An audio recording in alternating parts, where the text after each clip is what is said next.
Hello friends, this is R K Chaudhary from education target. मित्रों, आज का जो क्लास होने वाला है वो सीटेट एग्जाम के दृष्टिकोण से काफ़ी महत्वपूर्ण होने वाला है। 3 से 5 मार्क्स के क्वेश्चन इससे आते हैं और यहाँ तक कि यूजीसी नेट एग्जाम में भी इससे क्वेश्चन आ जाते हैं। तो मित्रों, आगे बढ़ने से पहले चैनल को लाइक और सब्सक्राइब कर दीजिएगा। मित्रों, थोड़ा हम पीछे चलते हैं सीखना सिद्धांत के बारे में। उसमें 3 चीज़ों पर बहुत ज़्यादा व्याख्या करी गई थी। वो पहला था व्यक्ति क्यों सीखते हैं, व्यक्ति कैसे सीखते हैं और व्यक्ति क्या सीखते हैं। इस पर कई सारे साइकोलॉजिस्ट, एजुकेशनल साइकोलॉजिस्ट के विचार सिद्धांत काफ़ी ज़्यादा फेमस हुए थे। उसमें पहला था थॉर्नडाइक का प्रयत्न एवं भूल का सिद्धांत, पावलोव का अनुबंधन अनुक्रिया सिद्धांत, स्किनर का क्रिया प्रसूत अनुबंधन सिद्धांत, गेस्टाल्टवादी जिनको कोहलर का वर्थिमर भी कहते हैं, इनका अंतर्दृष्टि एवं सोच का सिद्धांत, कर्ट लेविन का क्षत्रिय सिद्धांत और ओसुबेल का सीखना सिद्धांत। इन सबों के सीखना सिद्धांत काफ़ी ज़्यादा फेमस हुए थे, जिसमें हम आज डिस्कस करने जा रहे हैं थॉर्नडाइक के प्रयत्न एवं भूल के सिद्धांत के बारे में, ट्रायल एंड एरर थ्योरी के बारे में। मित्रों, जैसा कि हम जानते हैं थॉर्नडाइक व्यवहारवादी मनोवैज्ञानिक थे। सैद्धांतिक दृष्टिकोण से इनका जो यह सिद्धांत था काफ़ी ज़्यादा प्रचलित हुआ था, मशहूर हुआ था और इनमें साहचर्यवाद, डार्विनवाद एवं वैज्ञानिक विधियों का अनोखा संगम देखने को मिलता है।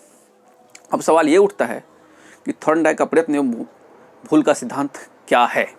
मित्रों, जब किसी उद्दीपन को किसी व्यक्ति के समक्ष रखा जाता है तो व्यक्ति उस उद्दीपन के प्रति कई सारी अनुक्रियाएं करता है। इस बीच उसका संबंध उस उद्दीपन से हो जाता है। यही जो संबंध है सीखना कहलाता है। ये जो क्रिया है सीखना कहलाता है और ये जो तमाम प्रक्रियाएं हुई ये थॉर्नडाइक का प्रयत्न एवं भूल का सिद्धांत कहलाता है, जिसको थॉर्नडाइक ने प्रैक्टिकली भी समझाया है। मित्रों, सबसे पहले एक चीज़ आप जान लीजिए कि थॉर्नडाइक ने जो प्रयोग किया था वो मानव, बालक, बिल्ली, कुत्ता और मछली, इन तमाम चीज़ों पर प्रयोग किया था, जिसमें सबसे ज़्यादा फेमस उनका बिल्ली पे प्रयोग हुआ था, जिसको आज हम लोग देखेंगे भी फिगर ड्रॉ करके। थॉर्नडाइक ने सबसे पहले जो प्रयोग किया था उसमें एक कंडीशन बनाया था, एक उलझन पहेली कहिए उसको, भूल भुलैया टाइप का, जो लखनऊ में है। तो वो एक प्रकार का मतलब एक कमरा था। उसमें क्या था कि एक गेट लगा हुआ था और गेट के खुलना और नहीं खुलना वो उसके लीवर पे डिपेंड करता था, जो लीवर उनके कमरे में ही था। उन्होंने क्या किया, और उस कमरा में एक सबसे बड़ी प्रॉब्लम ये थी, उलझन पेटी का कहिए उसको, कि उसका जो रास्ता था ना गेट तक पहुंचने का वो क्लियर नहीं हो पा रहा था, जो कैसे जाएंगे। तो थॉर्नडाइक ने एक भूखी बिल्ली को उसमें डाल दिया और बाहर मछली डाल दिया। अब मछली का जो गंध है बिल्ली तक आ रहा था और बिल्ली चाह रही थी कि मैं किसी तरह वहाँ जाके खाऊं, क्योंकि बिल्ली भूखी थी। बिल्ली मारे गुस्सा से बहुत ज़्यादा कोशिश कर रही थी, काफ़ी परिश्रम कर रही थी। परिश्रम से याद आया, आलस्यं ही मनुष्यानांग शरीर अस्थो महान रिपुः नास्त्युदयम समो बंधु कृत्वा यंग नावसीदयति। मतलब आलस्य मनुष्य का सबसे बड़ा दुश्मन होता है और परिश्रम सबसे अच्छा मित्र। जो इंसान परिश्रम करता है वह कभी दुखी नहीं होता। तो बिल्ली देखिए बहुत ज़्यादा परिश्रम कर रही थी, लगातार कोशिश कर रही थी, झपट्टे मार रही थी, पंजे मार रही थी, नोच खसोट रही थी कि किसी तरह से मैं गेट तक जाऊं। लेकिन वहाँ जो रास्ता था ना वो काफ़ी ज़्यादा मतलब कंफ्यूज करने वाला था। उस बिल्ली को समझ ही नहीं आ रहा था कि मैं कैसे गेट तक पहुँचूँ।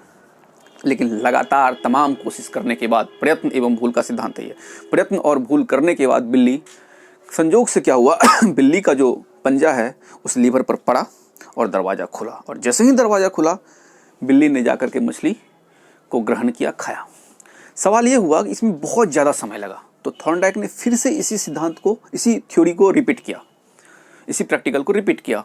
तो क्या हुआ, इस बार देखा उन्होंने कि बिल्ली पहले बार की अपेक्षा इस बार जल्दी से सीख गई कि कहाँ वो मतलब लीवर है, मैं उसको जाऊँ दबाऊँ, मतलब इस बार कम समय लगा। एवं प्रकार थॉर्नडाइक ने कई बार इस प्रयोग को दोहराया।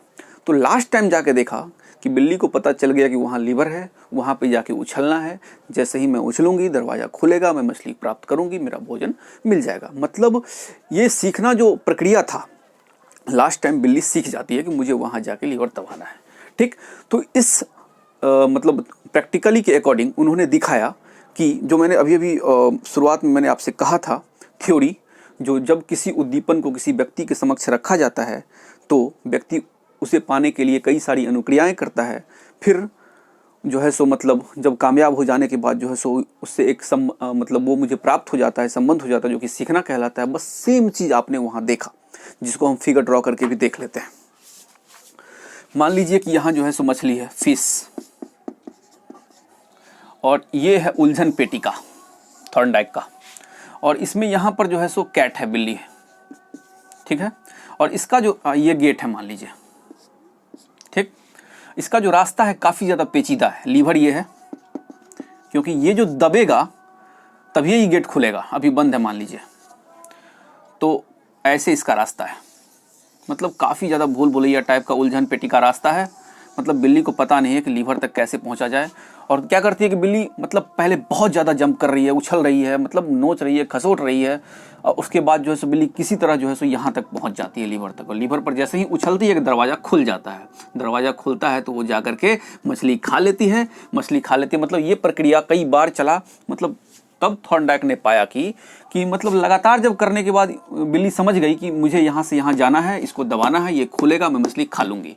तो यही था थॉर्नडाइक का प्रयत्न एवं भूल का सिद्धांत। मतलब कई बार ये प्रयत्न की, फिर भूल की, गलती की, मतलब कई बार कोशिशें करने के बाद इन्हें इनकी मंजिल प्राप्त होती है, मतलब लीवर दबाती है और वो मछली खा लेती है। तो इस प्रैक्टिकली प्रयोग से लास्ट में थॉर्नडाइक ने ये देखा कि मछली पहली बार बहुत ज़्यादा समय लेती है, फिर दूसरी बार उससे कम समय लेती है, फिर तीसरी बार बिल्ली उससे पहली बार मछली खाने में बिल्ली ज़्यादा समय लेती है, फिर दूसरी बार उससे कम लेती है, फिर तीसरे, मतलब ये दरवाज़ा खोलने वाला जो एक पेचीदा समय था वो लास्ट टाइम जो है सो बिल्ली मतलब समझ जाती है कि मुझे लीवर दबाना है, यहाँ जाके इतना उछल कूद करने की ज़रूरत नहीं है, और वो मछली खा लेती है। अब इस पर जो है कई सारे मनोवैज्ञानिक आलोचना भी किए थे इस सिद्धांत के बारे में कि देखिए इस सिद्धांत की निगेटिव है, तो पॉजिटिव बातें आपने देखा। अब निगेटिविटी भी इस सिद्धांत की है। निगेटिविटी क्या थी? तो एक साइकोलॉजिस्ट का कहना था कि इंसान इसमें व्यर्थ का मेहनत करता है, बेकार का मेहनत करवाया जाता है इसमें। उसको मतलब क्या चाहिए वो तो पता है, लेकिन क्यों चाहिए वो पता नहीं है। ये दूसरा कमी इसमें दिखाया गया। तीसरा कमी यह दिखाया गया कि इसमें व्यक्ति को मशीन की भांति काम करवाया जाता है, मतलब लगातार वर्क करवाया जाता है और यांत्रिकता पर बल दिया जाता है। मतलब इतनी चीज़ें इसमें बताई गई जो कि निगेटिव पॉइंट थी। और पॉजिटिव पॉइंट में कि मतलब थॉर्नडाइक के अकॉर्डिंग कि लगातार कोशिश करने के बाद आप सीख जाते हैं, उसके बाद आप लक्ष्य पर, मंजिल पर तुरंत पहुंच जाते हैं। ठीक है, तो अब इससे सीटेट एग्जाम में क्वेश्चन किस तरीके से आते हैं देखिए, बहुत अच्छा। गणित और विज्ञान क्वेश्चन, गणित और विज्ञान में किस विधि का प्रयोग किया जाता है? ऑप्शन ए रहेगा आपका प्रयत्न एवं भूल का सिद्धांत, जो कि आज आपने पढ़ा, ट्रायल एंड एरर थ्योरी। दूसरा ऑप्शन रहेगा अंतर्दृष्टि एवं सूझ का सिद्धांत। तीसरा रहेगा क्लासिकीय अनुबंधन। चौथा रहेगा इनमें से कोई नहीं। तो आपको वहाँ पर क्लिक करना है प्रयत्न एवं भूल का सिद्धांत। गणित और विज्ञान में इसका इस्तेमाल करते हैं। फिर पिछले क्लास में मैंने पढ़ा था, उसमें यहाँ ऐसे भी पूछ सकता है कि थॉर्नडाइक के मुख्य नियम कौन कौन से हैं। आपको मैंने पिछले क्लास में बताया था, तत्परता का नियम, अभ्यास का नियम, प्रभाव का नियम। उसके बाद ये भी पूछ देगा गौण नियम। मतलब आपको पिछला क्लास भी देख लीजिएगा, काफ़ी ज़्यादा इंपॉर्टेंट क्लास था आज का।